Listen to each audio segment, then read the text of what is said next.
بسم اللہ الرحمن الرحیم۔ السلام علیکم اسلامک ورلڈ کے ناظرین، آج ہمارے موضوع ہے درود پاک پر۔ آج ہم احادیث مبارکہ سے درود پاک کے بارے میں چند خاص احادیث بیان کریں گے۔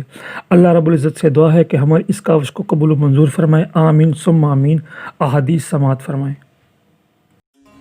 بسم اللہ الرحمن الرحیم۔ حضرت ابو ہریرہ رضی اللہ عنہ سے روایت ہے کہ رسول اللہ صلی اللہ علیہ وسلم نے فرمایا، جس نے مجھ پر ایک بار درود بھیجا اللہ تعالیٰ اس پر 10 بار رحمت نازل فرمائے گا۔ صحیح مسلم حدیث نمبر 912۔ بسم اللہ الرحمن الرحیم۔ دعا آسمان اور زمین کے درمیان رکی رہتی ہے، اس میں سے ذرا سی بھی اوپر نہیں جاتی جب تک کہ تم اپنے نبی کریم صلی اللہ علیہ وسلم پر صلاۃ درود نہیں بھیج لیتے۔ جامع ترمذی حدیث نمبر 486۔ بسم اللہ الرحمن الرحیم۔ سیدنا ابو ہریرہ رضی اللہ عنہ سے مروی ہے کہ رسول اللہ صلی اللہ علیہ وسلم نے فرمایا، نہ میری قبر کو عید بناؤ اور نہ اپنے گھروں کو قبرستان بناؤ، اور تم جہاں کہیں بھی ہو مجھ پر درود پڑھا کرو، کیونکہ تمہارا درود مجھ تک پہنچ جاتا ہے۔ صحیح حدیث مسند احمد 5704۔ بسم اللہ الرحمن الرحیم۔ سیدنا عامر بن ربیع رضی اللہ عنہ سے مروی ہے کہ رسول اللہ صلی اللہ علیہ وسلم نے خطاب کرتے ہوئے فرمایا، جس نے مجھ پر درود بھیجا فرشتے اس وقت تک اس کے لیے دعائیں رحمت کرتے رہیں گے جب تک وہ مجھ پر درود پڑھتا رہے گا۔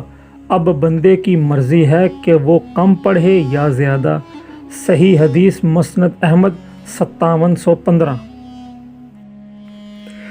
بسم اللہ الرحمن الرحیم۔ حضرت عبداللہ بن عمرو بن عاص رضی اللہ عنہ سے روایت ہے کہ انہوں نے نبی کریم صلی اللہ علیہ وسلم کو سنا، آپ فرما رہے تھے، جب تم مؤذن کو سنو تو اس طرح کہو جیسے وہ کہتا ہے، پھر مجھ پر درود بھیجو، کیونکہ جو مجھ پر ایک دفعہ درود بھیجتا ہے اللہ تعالیٰ اس کے بدلے میں اس پر 10 رحمتیں نازل فرماتے ہیں۔ پھر اللہ تعالیٰ سے میرے لیے وسیلہ مانگو، کیوں؟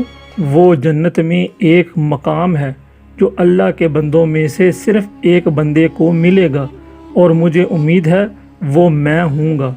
چنانچہ جس نے میرے لیے وسیلہ طلب کیا اس کے لیے میری شفاعت واجب ہو گئی۔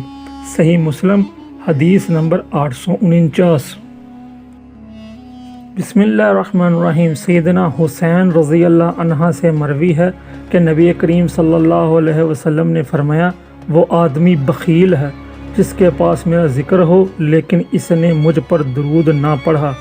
مسند احمد صحیح حدیث 5707۔